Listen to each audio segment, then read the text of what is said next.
Oui. Par rapport à l'objectif de l'association, c'est favoriser l'accès de tous à l'eau potable.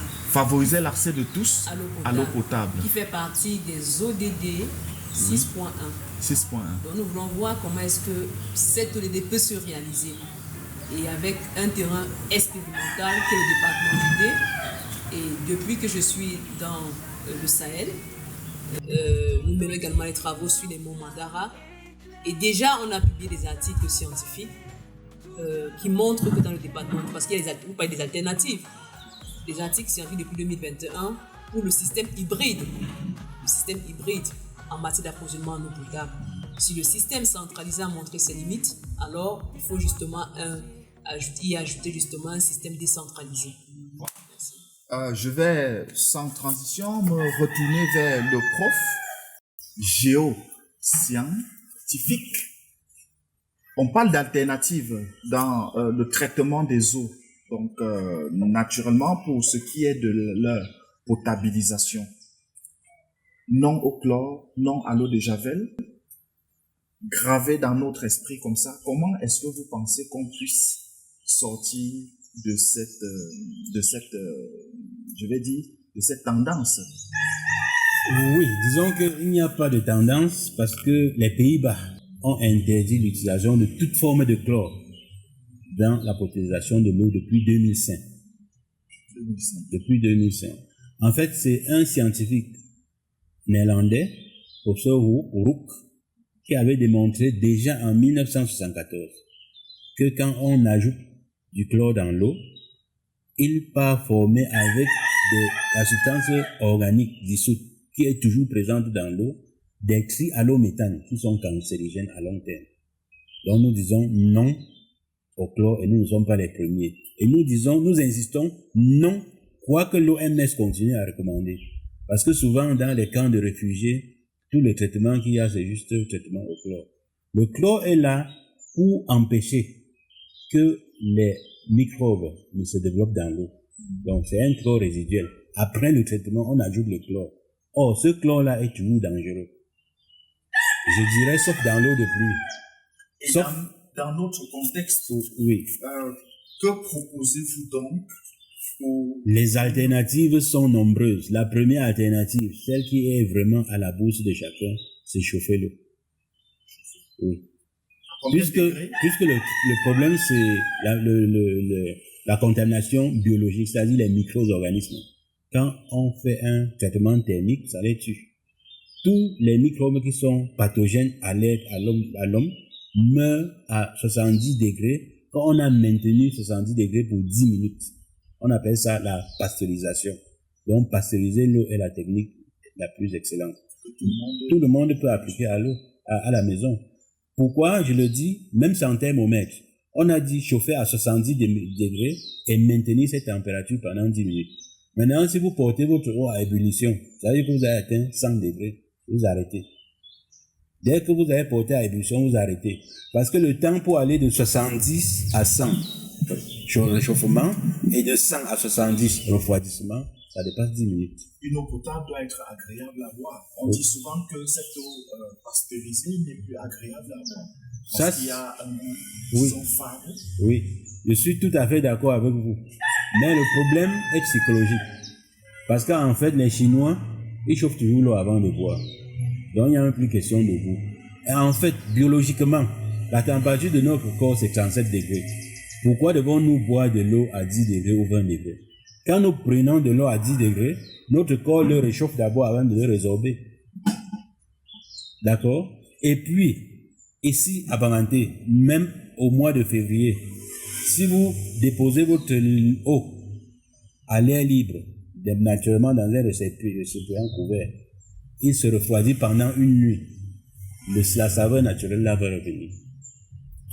Donc, vous avez parlé des travaux avec des étudiants de l'université de Garoua, de Douala, de Maroua également, peut-être naturellement en Allemagne et partout ailleurs dans le monde. Est-ce que vous pouvez peut-être ressortir quelques effets, des sortes d'impacts de ces travaux sur l'approvisionnement en eau ou bien la résolution de quelques problèmes d'approvisionnement ou de traitement de la qualité des eaux pour nos différentes communautés ici, que ce soit dans le cadre du CIM ou pas? Bon, disons déjà que le CIM, c'est moi qui suis en Allemagne, parce que le programme là, en connaissance n'existe qu'en Allemagne. Donc c'est déjà exclu. Mais dans le cadre disons que toujours en Allemagne, il y a le programme DAD qui m'a amené en Tanzanie et même ici au Cameroun plusieurs fois. Mon espoir ou bien ma vision, c'est de former des formateurs. Parce que le président Julius Nyerere a dit que l'on commence à avoir du succès quand son propre succès a eu du succès. Et c'est pour cela que je reviens très gaiement sur le cas de mon étudiant du Botswana. Voilà, quelqu'un qui était encore sur le banc. Elle est venue au Cameroun réaliser quelque chose, qui était d'ailleurs supervisé par son camarade de classe, qui est actuellement sur le terrain en train de faire la même sensibilisation que nous. Il était d'ailleurs là, il était le représentant de Swiss Water Partnership, représentant inofficiel, mais c'était mieux pour nous que ce soit lui qui nous retrocède la Nos téléspectateurs peuvent d'ailleurs voir les images de cette cérémonie de rétrocession qui était très bénéfique pas seulement au CIFAD, mais à la population de Feta. Exactement. Puisqu'ils étaient représentés également par leur chef. Et mon souhait, c'est que cette calebasse-là soit la première, et je pense qu'elle est la première, d'autres suivront. Un peu partout dans le monde. Je suis certain que mes étudiants en Tanzanie, au Nigeria, ils sont en train de faire la même chose, de telle sorte que je n'ai pas de doute que le message passe. Et d'ailleurs, mes étudiants de l'université, quoi qu'ils soient des pharmaciens, ils sont très intéressés à, comment dirais-je, multiplier cette connaissance. Et les populations que vous avez rencontrées, quelles sont vos impressions par rapport à leur réaction relativement à cette affaire? Je dirais tout simplement que mes impressions sont excellentes. C'est un sentiment d'encouragement. Chacun veut en savoir plus, surtout sur les méthodes de traitement des eaux. Et l'autre chose qu'on n'a pas évoquée ici, c'est le système de terrasse. Les agriculteurs, ceux que j'ai rencontrés à Nusa, je ne connais plus leur nom, ils ont reçu vraiment très favorable l'idée de faire des terrasses pour retenir l'eau, des petits puits d'infiltration, et parce que c'est bénéfique à long terme. Quoi qu'il y ait peu d'eau abondante, on peut, ou bien justement parce qu'il y a peu d'eau abondante, il faut avoir le maximum de profit de cette eau-là. Et ces systèmes-là sont excellents. C'est un système qui existait ici, que nos parents faisaient. En tant que petit enfant, l'un des travaux que nous on faisait, nous les moins de 8 ans là, c'était de libérer les petits puits là. On ne peut pas appeler ça puits, les petits creusets, pour que l'eau continue à s'accumuler. Et on utilisait la terre qu'on sortait là pour fertiliser entre guillemets les sols. Voilà, merci professeur.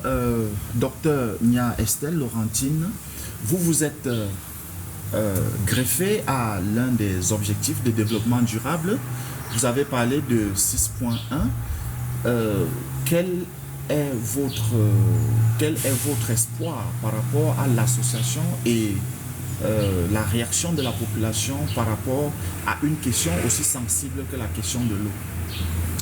Bon, je dirais, Mathias, que les 1 mois que nous avons passé dans la commune de Banganté et les quelques fois où j'ai eu à assister justement à ces campagnes de sensibilisation, mes impressions sont bonnes parce que lorsqu'on parle de la question de l'eau, l'eau c'est la vie, c'est un sujet qui intéresse, qui passionne tout le monde parce qu'on sait que notre santé en dépend. Donc du coup, chacun ouvre les oreilles et veut savoir. On a beaucoup de personnes qui ont dit, oui, on a déjà vu ce système de collecte des eaux de pluie pendant au quartier 3, je l'utilise chez moi et ça fonctionne très bien.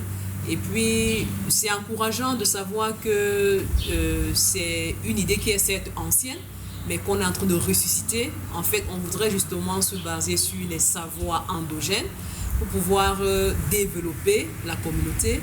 Ça veut dire que ce que nous savons, ce que nos parents faisaient, nos ancêtres faisaient, était une bonne chose. Et avec la modernité, on s'est un peu détourné, voulant un peu les facilités, et qui ne satisfont pas toujours la population.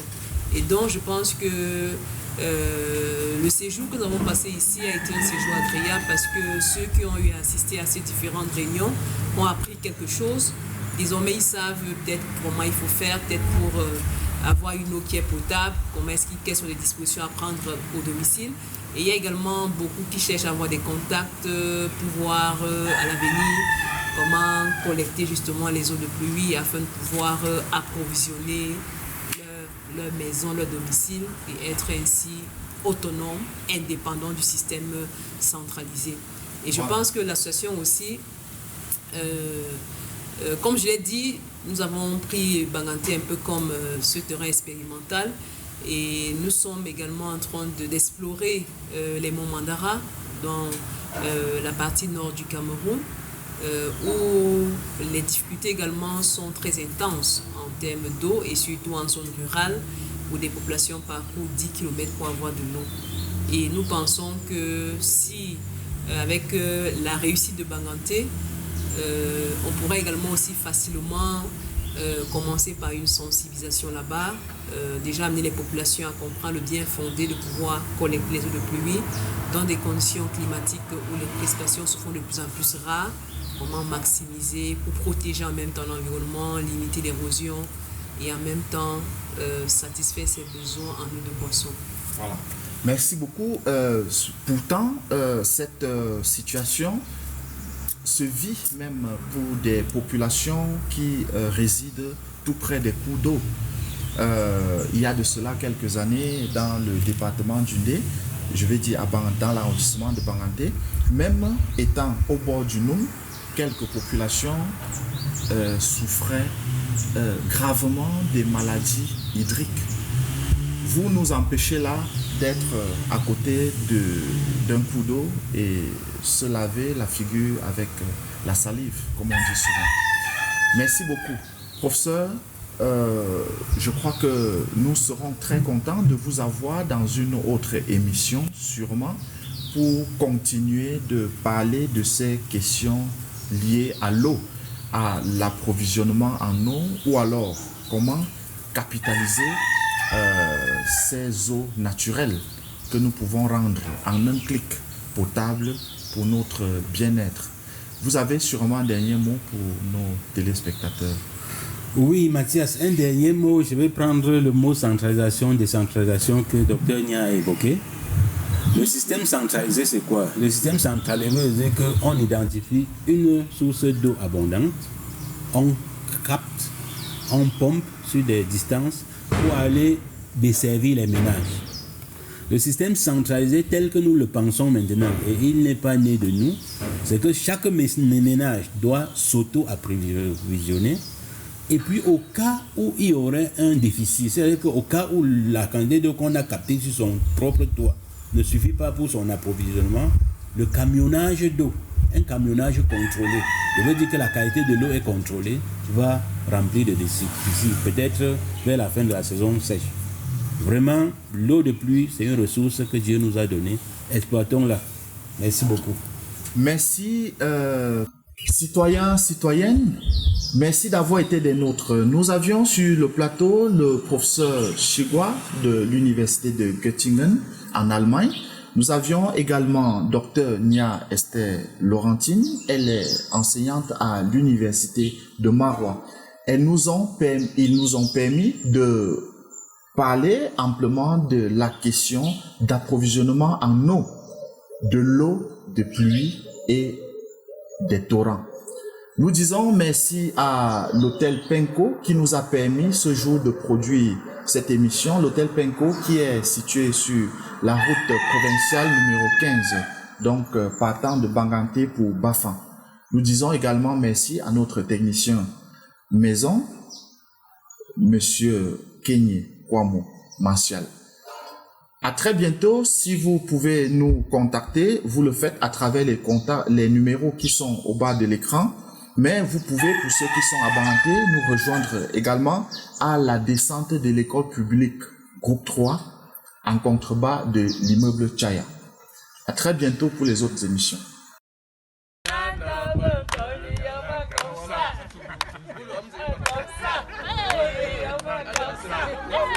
Yeah. Sous le soleil, un rêve s'éveille, à pas des traces, des merveilles. Dans chaque main tendue, une lueur. Pour chaque femme, un avenir meilleur. Elles se lèvent, elles osent.